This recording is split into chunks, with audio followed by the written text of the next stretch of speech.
We are live.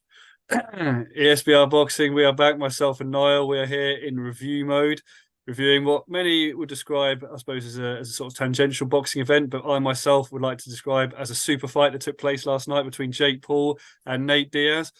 For those of you that I suppose haven't necessarily caught up yet, but just in order of way of reviewing this, just introduce it really by saying that Jake Paul won the fight last night, 10-rounder UD victory. Had Diaz down in round 5, but we won UD, so 97, 92, 98, 91, and 98, 91 again on the scorecard. So fairly wide. Niall, come to you really and say, first of all, obviously you've watched the fight as well. Just your immediate thoughts. Did you enjoy the fight? Was it what you expected? Did it exceed expectations? What's your initial reaction to it, please? Yeah, we were just talking briefly off camera there, and I was saying, like, if you don't take it too seriously, it's not a big fight in the realms of boxing or pound for pound, super fights or anything. I know you said yourself you quite enjoyed it. I enjoyed it as well. It was entertaining. What it lacked in skill from both men, which is understandable for them not being boxers, and made up for in quite decent conditioning over 10 rounds and decent entertainment. You'll always get kind of entertainment where Jake Paul and Nate Diaz are concerned. So yeah, I think it was quite entertaining. It's not vitally important for boxing, but I enjoyed it. Don't take it too seriously. I quite enjoyed it, to be honest. Absolutely. Well, look, I mean, Jake Paul, to be fair, I suppose he's got this reputation now, which is well deserved for essentially just beating kind of UFC guys that are over the hill, which is fair play. Obviously more credible in some ways than a lot of the other kind of YouTube boxing fights that people take on. One thing I will ask you, Niall, is some of the feedback I've heard previously from other sources is that some people essentially have lost enthusiasm for Jake Paul in the sense that he lost to Tommy Fury. So that kind of question around how far can he go in boxing is to a degree, or where he's at currently at boxing is almost to a degree being answered. Is that something that you'd agree with, or do you think that, look, obviously he's not had many professional fights, he's 7-1, his prospect level is fair enough, or do you see him being able to go potentially a lot further, or do you think he's kind of hit his level boxing wise? Yeah, I do think he's hit his level boxing wise. To be honest, there was a lot of people that thought he beat Tommy Fury. Now, to be honest, I never thought he beat Tommy Fury even before that fight. I've always been of the opinion that any sort of competent, as they say, journeyman or even an amateur would comfortably kind of deal with Jake Paul, and we found his level there against Tommy Fury.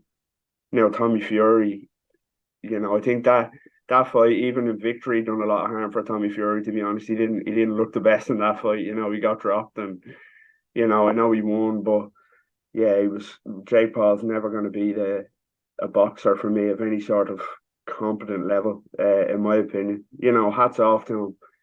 He trains hard. He seems to be putting the work in. And as you say, he's still getting in there with MMA guys like the likes of Anderson Silva and Nate Diaz, who can fight. And albeit a different form, but they are tough men. He's beating them. But in terms of boxing, no, I think he's hit a ceiling, and that's why I think he's gone back now to fighting these MMA fighters. I think he realizes that himself after Tommy Fury beat him, that he can't go on any further to have any sort of ambition as a legitimate professional boxer. Anyway, in my opinion.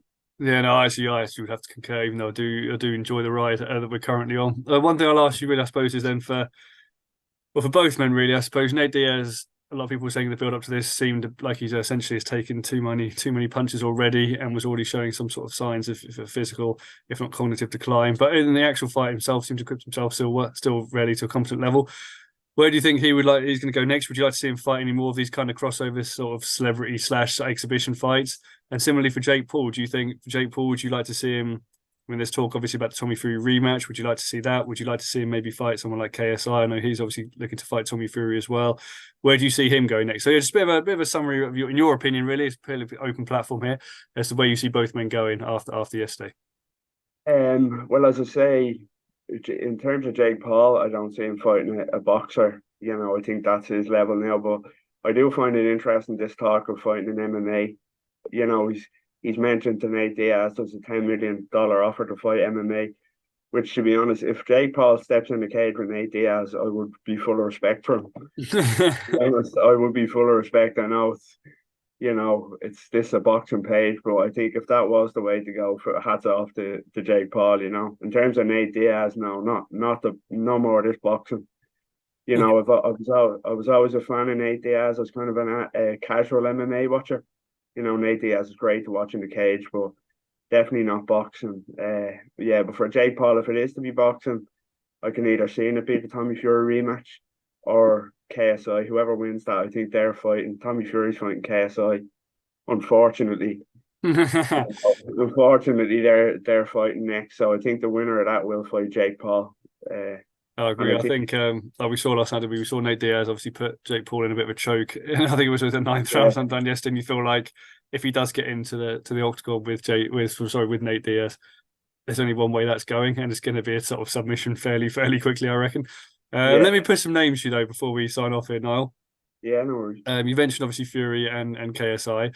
So firstly, what I'm going to ask you to do is, do you think if that rematch were to happen, Fury versus Paul, do you see the same result, or do you think Jake Paul could potentially beat him? And similarly, would you back him against KSI? And then I'm going to come to you for one final prediction, but I'm going to savour at that until you've answered these first two, please. Okay, yeah. Well, Tommy Fury, as I say, I think Tommy Fury will beat him again.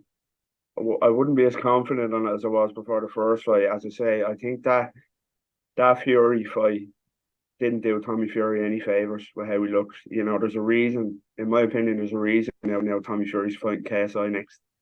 He's cashing out on these money grabs while he can. Like, he's still a young man, but in terms of boxing, Tommy Fury doesn't have a large ceiling for me, and he proved that against Jake Paul. He's not. I hate to be cruel towards Tommy Fury, but I can't see him going too far. But I still think he'd have enough to beat Jake Paul. Anyone worth their salt really will beat Jake Paul. And KSI the other name that you mentioned fight? That's right. Yeah. To be honest, I couldn't answer that question. I haven't seen enough of Jake Paul or KSI in these fights that he's taken part in. I appreciate these. They are putting the work in. They seem to be training hard and putting the work in. But in terms of, I couldn't call that because I'm not too familiar with KSI's kind of style or his ability, to be quite honest with. I'll probably find out more when he fights Tommy Fury, to be honest. Well, I suppose if we fast forward this a year, you could be a KSI super fan. We'll come back obviously for some insight there. But the last one I want to throw at you actually is a boxing match, and it's Jake Paul against your fellow Irishman, Conor McGregor. So he was tweeting a bit about it last night. Do you think, obviously, he's obviously stepped in with Mayweather before, that would actually be quite obviously a big fight? I just wanted to know whether you would actually back Conor McGregor to beat Jake Paul, or do you think there'd be quite a close fight, or how do you see that one playing out? This is going to feel weird to say, and I never thought I'd say this a couple of years ago, but I think Jake Paul, if it was straight up boxing, I think Jake Paul would beat Conor McGregor.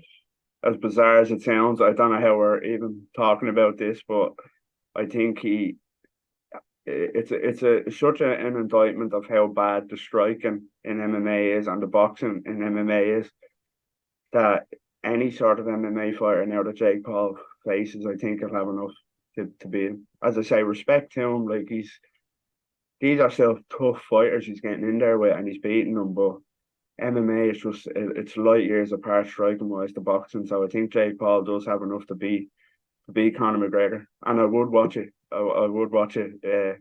I'll admit that I definitely would watch that. Absolutely, no, myself as well. So yeah, no, I just want to say thank you very much. Thank you again, guys, for watching. Whether you're here, whether you're for it or against it, whether you're on the journey with King Jake or not, as far as it goes, really. But we've reviewed the show. Yes, obviously what happens coming forward for both men. But Niall, I just want to say first and lastly to everyone here, thank you very much for watching. But also, Niall, thank you very much for joining me. Thanks for having me on. It's been a pleasure.